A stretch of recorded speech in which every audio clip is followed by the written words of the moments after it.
What's up, everybody? Today, I want to share with you three things that will always close you deals or close you more deals or get you to the first deal you've ever closed, whatever that may be. I want to break this down. It's super simple, and it's just something that's going to increase your deal flow, and it's just going to help you. And it's so simple and it's free to do. Nobody has to spend any money. You don't have to complicate real estate. And I get this question all the time. So I wanted to make this video to clear it up for people who are struggling to have some direction and know where to go. What I'm about to show you works in every county in America, works everywhere there's houses and somebody that needs to sell a property. It works everywhere.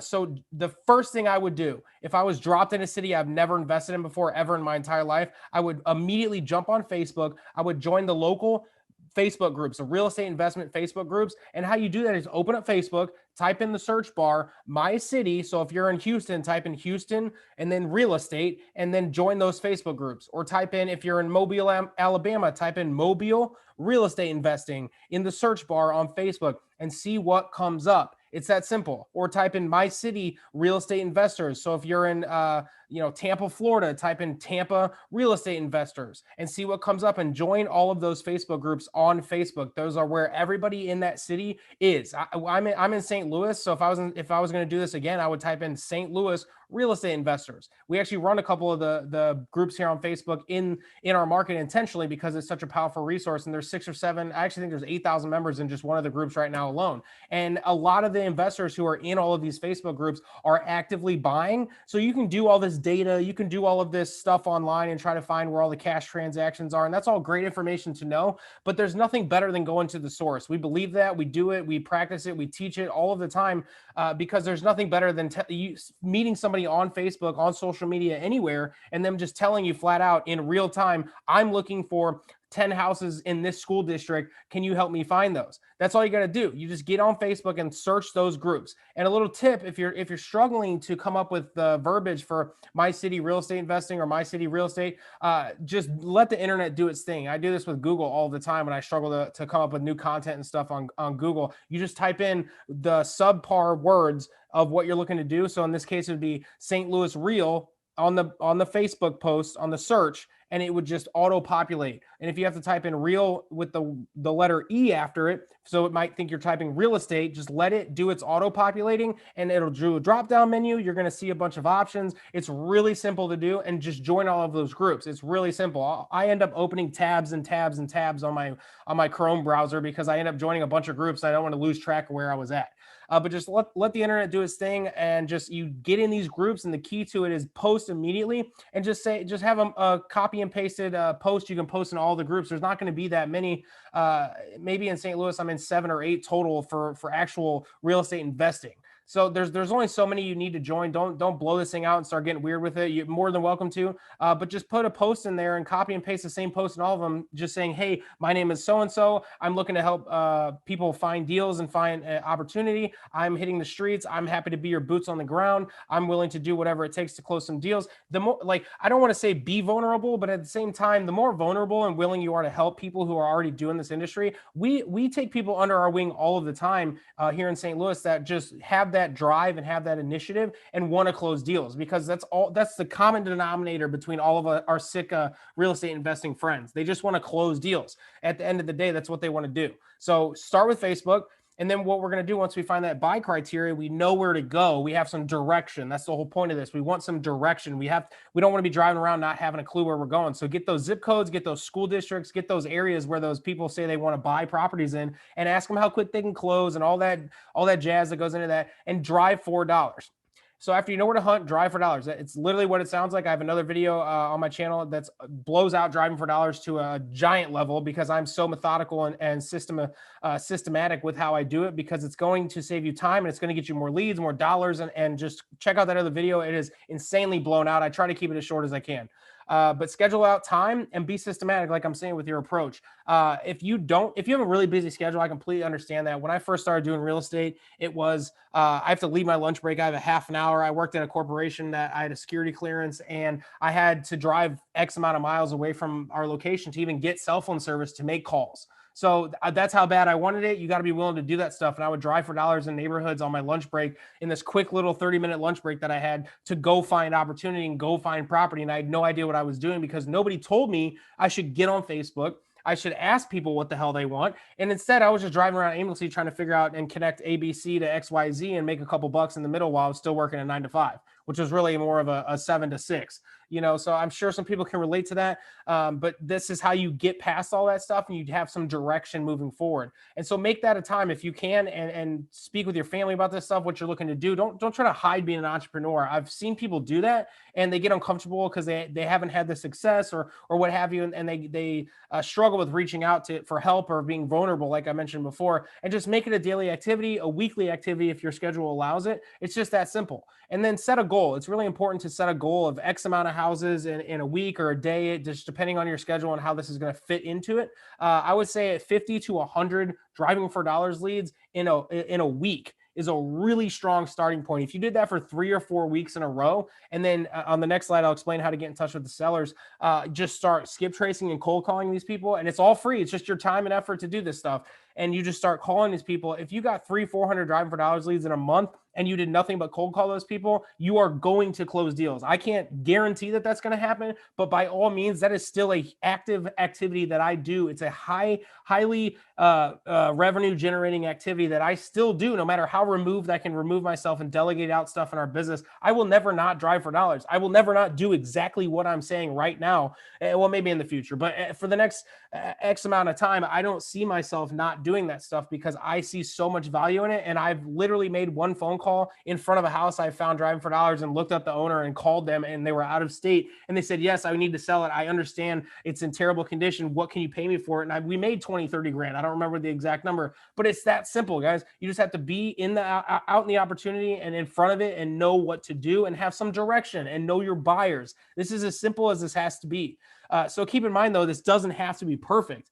The important thing to do here is take action. That's all you got to do. Just take consistent, persuasive, ongoing action, just continually, because that's what's going to build up momentum in real estate investing. If you do this 1 or 2 times a month, and we have people who pop in and out of our office all the time and they do this stuff, and they're like, man, I'm struggling to close deals. And I tell them all the same thing. I'm like, you really need to take more action. If you're not out driving for dollars and finding, 50 to 100 houses in a month is even a good number. But if you're just doing this sporadically and there's no momentum and there's no passion behind it, you're going to see a lot less results than if you actually set time out and do this like a job and do this like something that's going to change your life for you or your family or whatever your reasons for doing this stuff is. And then let's dive in.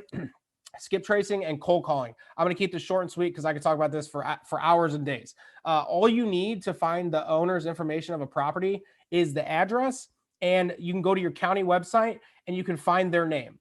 And I'm not going to get too sidetracked with that, but there's a link right here that goes to a website, and it's NetR Online. And you just go to county data, or you go to public data on the website. It's a tab on the website, and it just brings up a map of the United States. And you click on your state, then it's going to list off all the counties. You click the county that property address is in, and then you go. It's going to bring down some links. It's going to have the county assessor. It's going to have the county tax records, the all the other county official positions, and the mayor, and all the contact information that you need for that county, which is going to have the county assessor website, which you go to and type in that address on. And in every county in America, you instantly have the owner's name. So you take the owner's name and the address and you type it in. You go to truepeoplesearch.com. This is all free. And you go to truepeoplesearch.com and you type in the address and the seller's name. And if you can get a middle initial, great. If you can't, no big deal. It's just a lot more accurate when you get a middle initial. So that's just a little trick with that. It doesn't always make you do it, but sometimes when you got a Bob Joe, there's a million Bob Joes. So there's going to be more than one that pops up.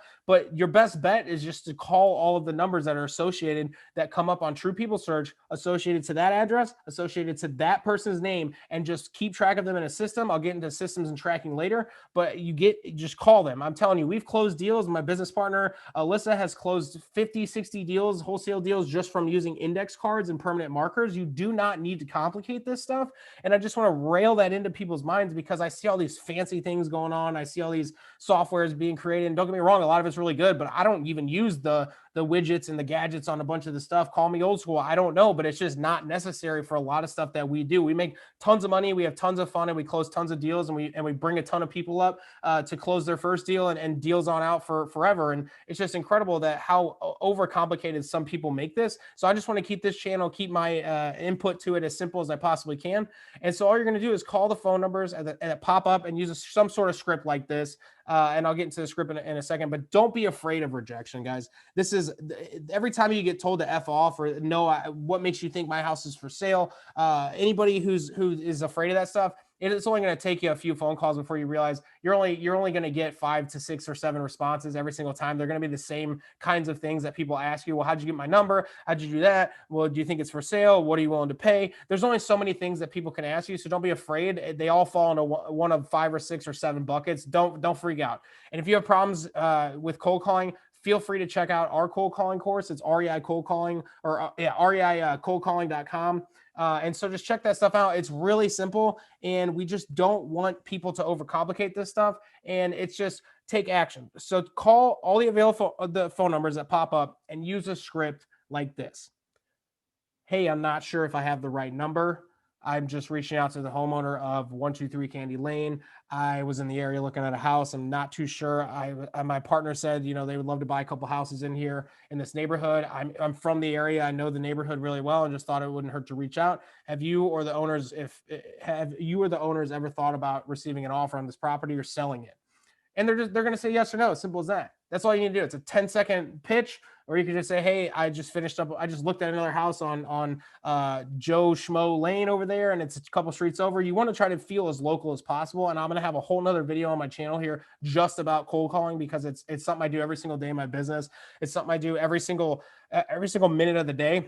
I block out hours a day to cold call because, like I said, I've been on the phone after finding a property in 5 minutes and been on the phone with the person that said, yes, I need to sell it. I understand. I'm going to take a discount. What are you willing to pay me for it? And we lock it up and make a bunch of money on the streets like that with free tools, free software. You don't need to overcomplicate this stuff. You don't need to spend 25 cents a skip trace to find somebody's phone number. You don't have to do that stuff.